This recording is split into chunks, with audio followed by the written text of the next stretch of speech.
公元前218年，博浪沙120斤的大铁锤带着呼啸的风声砸烂了秦始皇巡游车队的副车，烟尘散去，刺客不知所踪。策划这次惊天一击的是一个状貌如妇人的文弱贵族，他叫张良，字子房。他的祖父张开地，父亲张平，武士向韩。在那个礼崩乐坏的年代，他本该穿着华贵的丝绸，在相府里研读诗书，安稳地度过一生。然而秦军的铁蹄踏碎了一切，国破家亡，那个饱读诗书的贵公子死去了，活下来的是一个散尽家财、地死不葬的复仇者。此时的他心中没有天下，只有孤寒。他试图用最原始的物理手段暴力去毁灭秦帝国，但他失败了。这次失败让他明白了一个真理：匹夫之勇杀不死秦始皇。想推翻一个庞大的暴力秩序，你需要比他更高维度的智慧。10年后，他不再挥舞铁锤，他手里空无一物，却将在鸿门的那场饭局上，用一种令人窒息的静默瓦解了另一个比秦始皇更具破坏力的怪物——项羽。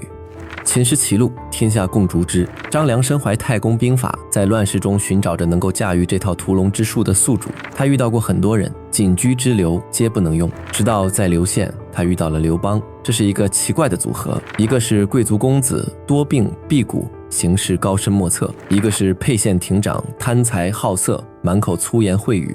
按理说这是云泥之别，但刘邦有一个特质是所有诸侯都不具备的。史记云：梁属以太公兵法，说沛公，沛公善之，常用其策。每当张良讲那些晦涩的韬略时，别人听了打瞌睡，只有刘邦辍食吐哺，饭都不吃也要听完。张良感叹：沛公待天寿，此人大概是上天赐予的。在上一份档案中，我们见证了刘邦如何封存府库，还军霸上，这是一个被历史低估的决定。正是这次克制，让刘邦完成了从流氓到政治家的第一次蜕变，但也正是这个举动引来了项羽的杀机。函谷关外，项羽大怒，旦日想士卒，为击破沛公军，40万诸侯联军对阵10万刘邦军。项羽要杀刘邦，理由很简单：第一，你抢了入关的首功；第二，左司马曹无伤告密，说你要在关中称王，还要让秦王子婴做丞相。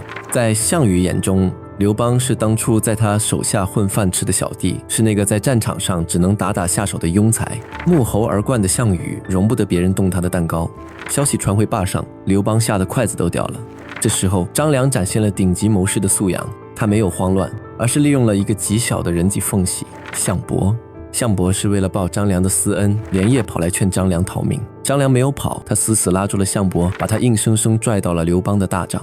张良导演了影帝级的一幕，刘邦先是奉酒为寿，又拉着项伯要结为儿女亲家，把感情烘托到位后，刘邦才痛哭流涕的赌咒发誓：吾入关，秋毫不敢有所进，日夜望将军至，岂敢反乎？项伯信了，他连夜回营，将刘邦的认怂原封不动地传给了项羽。今人有大功而击之，不义也。项羽听完沉默了。这一刻，项羽的杀心动摇了，这正是张良的高明之处，他太了解旧贵族的心理图谱了。对于项羽这样的人，你越是硬刚，他越要碾碎你；你越是把姿态低到尘埃里，他反而觉得杀你脏了手。张良给刘邦设计的剧本就2个字：示弱。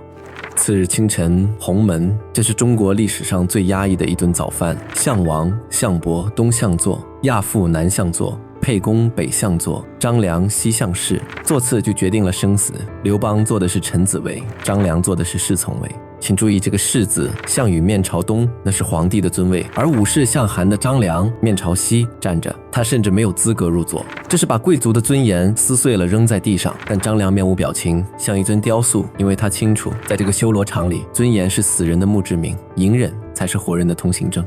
刚一入座，刘邦还在卑躬屈膝地解释自己不敢背德，项羽却随口说道：此沛公左司马曹无伤言之，不然即何以至此？这句轻描淡写的话直接宣判了曹无伤的死刑，也暴露了项羽在政治上的极度幼稚。酒局开始，杀机四伏，亚父范增是场上唯一的清醒者，他3次举起玉珏，示意项羽下令举所佩玉珏以示之者3。项羽视而不见，默然不应。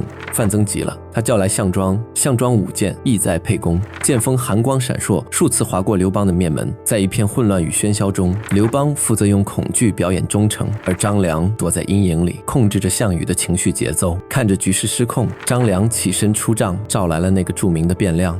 樊哙迟钝闯帐，撞倒卫士，头发上指，目眦尽裂。他生吃猪腿，痛饮斗酒，然后嗔目视项王，就是恶狠狠地瞪着项羽。怀王有曰：先入定关中者王之。今沛公劳苦功高，未有封爵，将军奈何听细说，欲诸有功之人。项羽被这种草莽英雄的气势镇住了，甚至赐了樊哙一个座。局势乱了，乱就是机会。刘邦借口如厕，带着樊哙逃之夭夭，抄小路狂奔回霸上。他把最危险的断后任务留给了张良。这个时刻，刘邦跑了，正主不见了。项羽和范增的雷霆之怒将全部倾泻在张良一个人身上。这就是以身饲虎，在这个充满了火药味的真空里，任何一丝微表情的失控，任何一句应对的偏差，都会让那把悬在头顶的剑瞬间落下。他不再是谋士，他是祭品。但张良整理了一下衣冠，转身走回了那座修罗殿。帐内只剩张良一人。面对暴怒的范增和错愕的项羽，张良从容不迫。他拿出早就准备好的礼物，白璧一双献大王，玉斗一双献大将军。这是一次完美的谢幕，礼物代表着臣服，只要刘邦不当场翻脸，项羽就没有追杀的理由。范增拔剑撞碎玉斗，庶子不足与谋，夺天下者必沛公也。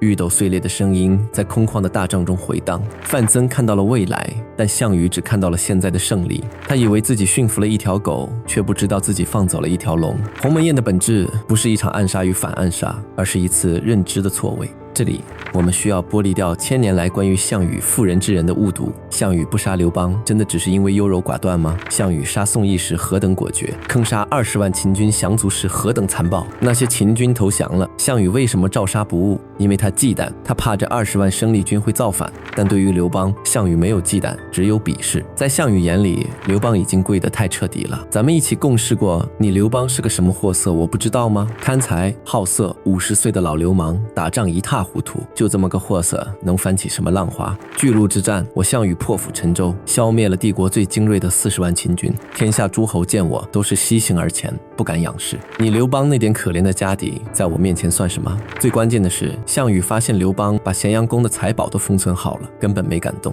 既然你这么听话，又这么废物，我杀你干什么？不值得。杀这样一个人，会脏了霸王的剑。这种源自阶层的傲慢与蔑视，才是刘邦唯一的生路。张良算准了这一点，他赌的就是项羽的看不上。但项羽不知道，就在他享受刘邦的臣服时，还有一个被所有人忽略的暗线——萧何。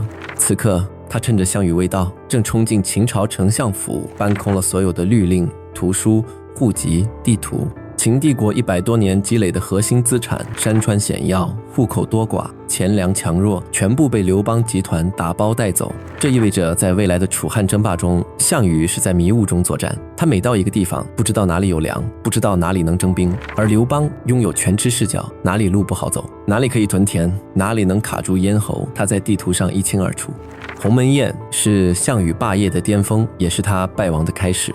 酒宴散去，刘邦被封为汉王，远走巴蜀。在世人眼中，这是流放；但在张良眼中，这是潜龙入渊。因为在告别之际，这位谋圣已经为刘邦规划好了下一步的棋局。那不再是博浪沙的孤注一掷，也不再是鸿门宴的委曲求全，所有的隐忍都将化为猎杀霸王的致命一击。